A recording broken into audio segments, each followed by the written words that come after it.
Britain কারা? যারা 200 বছর আমাদেরকে পিটিয়েছিল, যাদের একটা সুন্নত তারা নিয়ে যায় না এই ব্রিটেনে, সব রেখে গেছে বাংলাদেশ। ওরা চলে গেছে, যে কোনো জায়গা দখল করেছে, ওই জায়গায় আবার ছেড়ে দিয়ে চলেও গেছে।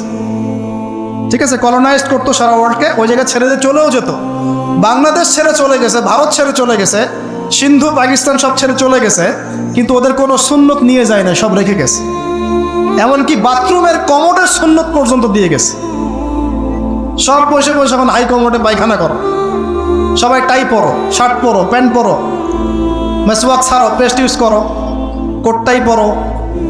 ব্যাংকিং সিস্টেম রেখে গেছে, এমনকি অফিস আদালত যা চলছে সব ব্রিটিশ লয়ে চলছে, সব ব্রিটিশ লয়ে, সব কিছু, এমনকি একজন জজের পোশাক পর্যন্ত।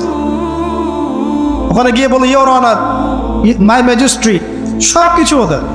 তাহলে আসলে কি আমরা স্বাধীনতা অর্জন করতে পেরেছি?